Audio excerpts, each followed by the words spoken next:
అందరికీ నమస్తే అండి. జగన్మోహన్ రెడ్డి గారు రాయలసీమ కోసం ఏం చేశారు?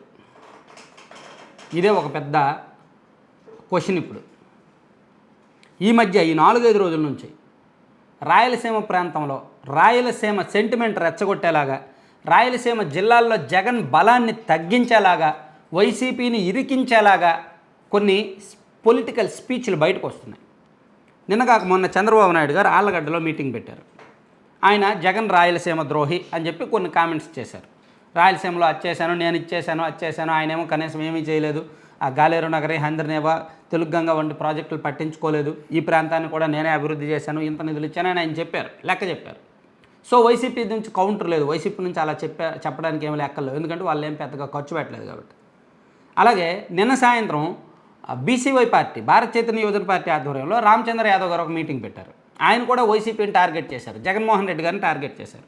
అసలు కనీసం ఇక్కడ 1000 కోట్ల అభివృద్ధి పనులు కూడా జరగలేదు, కానీ 1,00,000 కోట్లకు పైగా అవినీతి జరిగింది. ఇక్కడ సొంత జిల్లా కడపకు ఉక్కు పరిశ్రమ కూడా తేలేదు ఆయన సీఎం అయిన తర్వాత ఈ 4.5 సంవత్సరాల్లో రాయలసీమకు ఏది జరగలేదు. సో దోపిడీ జరిగింది. పైగా ఆ ఎర్రచందనం ఇక్కడ తిరుమల ఆలయంలో ఇలా దోపిడీ జరుగుతుంది అని ఆయన స్టైల్లో ఆయన మాట్లాడారు. మరోవైపు రాయలసీమ ప్రాంతానికి చెందిన కొంతమంది న్యూట్రల్ వాదులు, కొంతమంది నాయకులు, బైరెడ్డి రాజశేఖర రెడ్డి గారు లాంటి వాళ్ళు పదే పదే మీడియా ముందుకు వస్తున్నారు, వైసీపీని టార్గెట్ చేస్తున్నారు. సో ఇలా మొత్తం మనం చూస్తుంటే కాస్త నిశ్చితంగా గమనిస్తే జగన్మోహన్ రెడ్డి గారి సొంత జిల్లాల్లో, జగన్మోహన్ రెడ్డి గారికి బలంగా ఉన్న ప్రాంతాల్లో ఆయన బలం తగ్గించేలాగా విపక్షాల ఎత్తుగడలు ఫలిస్తున్నట్టే కనిపిస్తోంది. వైఎస్ఆర్ కాంగ్రెస్ పార్టీ 2019 ఎన్నికల్లో రాయలసీమ ప్రాంతంలో 52 నియోజకవర్గాలకు గాను 49 గెలుచుకుంది. కానీ వచ్చే ఎన్నికల్లో అక్కడ వైసీపీ బలాన్ని 25కో 30కో మధ్యలో మాత్రమే పరిమితం చేస్తే, వైసీపీ కంచుకోటలన్నీ పగిలితే మళ్ళీ ఫ్యూచర్లో వైసీపీ అక్కడ లేవకుండా దెబ్బతీయొచ్చు అనేది ఈ పార్టీల వ్యూహం కావచ్చు. అది తెలుసుకునే రాయలసీమ ప్రాంత వైసీపీ నాయకులు కూడా జాగ్రత్త పడుతున్నారు, చాలా జాగ్రత్త పడుతున్నారు. కొంతమంది పార్టీలు మారిపోతున్నారు, కొంతమంది రాజకీయాల నుంచి తప్పుకోవడానికి మొగ్గు చూపుతున్నారు.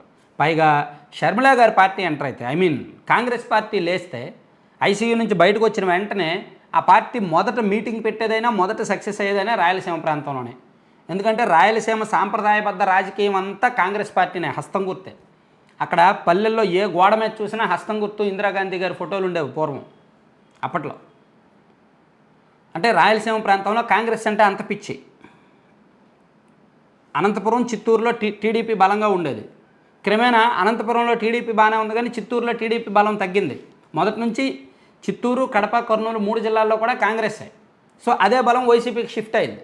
ఇప్పుడు వైసీపీ బలహీనపడితే, షర్మిలా గారు కనుక అదే టైంలో రంగంలోకి దిగితే ఖచ్చితంగా వైసీపీ ఇంకా ఎక్స్ట్రా బలహీనపడుద్ది, కాంగ్రెస్ పార్టీకి ఓట్ బ్యాంక్ పెరుగుద్ది.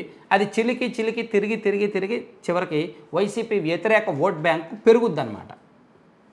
సో అది జగన్మోహన్ రెడ్డి గారికి చాలా నష్టం, కనిపించిన నష్టం చేసే అవకాశాలు అయితే ఉన్నాయి.